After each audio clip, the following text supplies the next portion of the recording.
আজকের ব্লগটা অনেক মজার হতে চলেছে, তো সম্পূর্ণ ভিডিওটা দেখো, দেখবে অনেক আনন্দ পাবে। তো কালকে সমীপার জন্মদিন, তার জন্য আমরা সন্ধ্যাবেলায় এই মিয়মোড়েতে চলে এসেছি কেক কেনার জন্য। মিও আমাদের আপাতত কিছু পছন্দ হলো না, তাই ভাবছি যে না যাই, অন্য কোথাও যাই। মিও আমরের এর পাশেই ছিল একটি টেস্ট অ্যান্ড বাইটের দোকান, তো সেখানেই চলে গেলাম। সেখানে গিয়ে দেখছি কেকের অনেক ভেরিয়েশন রয়েছে, কিন্তু না দেখে খুব একটা পছন্দ হচ্ছিল না। মিও আমরেতে কেকের কালেকশনটা কম ছিল বলে ভাবলাম এখানে আসি, ভালো হয়তো পাবো। টেস্ট অ্যান্ড বাইকে তো আরও পছন্দ হলো না, যাই মিও যাই। অল্প কালেকশনের মধ্যে ওই একটা বেছে নিলাম, নিয়ে এটা আমিই লিখছি, কারণ এগুলো তো বান্ধবীদের জিনিসপত্র তো আর অন্য কাউকে দিয়ে লেখানো যায় না না। ফাইনালি কেক নিয়ে আমি চলে যাচ্ছি অঙ্কিতার বাড়িতে, আর গিয়ে দেখছি এদের কি অবস্থা। তুমি আশেপাশে ছায়া হয়ে মায়ায় জড়ালে, তুমি এক নিমেষে ভালোবেসে আমায় বল, তুমি একলা রাতে একটা চিঠি আমায় পাঠালে, ভালো লাগে তোমার।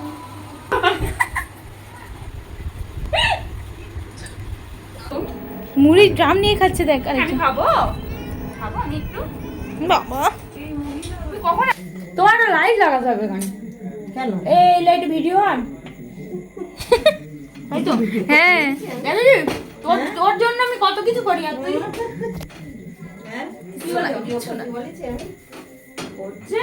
ছেলে মানুষ আমার দেখে তো ছেলে মানুষ মনে হচ্ছে। ছেলে মানুষ তো তুই, জল জানতে একটা মেয়ে মানুষ। এই ছোট মানুষ তুই, আমি না। আমার বয়সটা কত বলতো? বল তোর বয়স কত, বল না, বল ভিডিওতে বল। রাত্রির বেলা 24 হতে চলেছে। দেখ আমাকে কিরম বিচ্ছিরি দেখাচ্ছে, আর তুই ভিডিও করছিস। তুই বিচ্ছিরি দেখতে।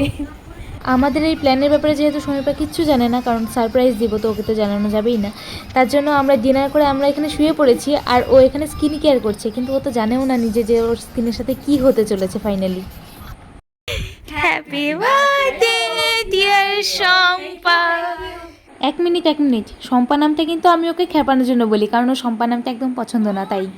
তো এখানে কেক কাটা শুরু হয়ে গেছে, এখন তো শুরু হবে আমাদের আসল খেলা। আগে খেয়ে নিই, কেক কেটে আগে আমরা সবাই খেয়ে নিই, কারণ কেক কাটার পরে কেক খাওয়াটা খুবই দরকার, নইলে কেকটা তো কষ্ট পাবে না, কি যে আমায় নিয়ে এলো, ওরা কেউ টেস্টই করলো না।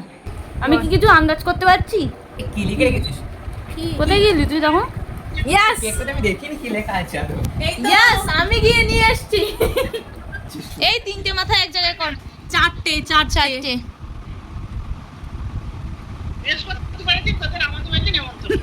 বাহ, এই এ বাবা, আমি তো দাঁড়া না, ভয় পেয়ে দাঁড়া, তোর বড় লিঙ্ক লাগতো না।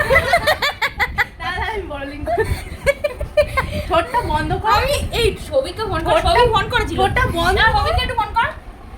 দেখেছিস তো? দাঁড়া, স্কিন কেয়ার করাচ্ছি তো তোকে। দাঁড়া। একটা ছেলেটা দেখবে, ফোন করেছে আমাদের। দাঁড়া, ওরম ভাবে করতে স্কিন কেয়ারটাকে করে নে। ওরে কুত্তা দাঁড়া, আমি ফোন পেতে যাবে তোর। চেষ্টা কর। অত ভদ্রভাবে করতে আরে দাঁড়া, চুলে লাগাস না। হ্যাঁ, চুলে রাত্রি বেলা ও পা করছে কেন বড় লি? রাম, আমি এক্ষুনি স্কিন কেয়ার করব। এটা একদমই স্কিন কেয়ার।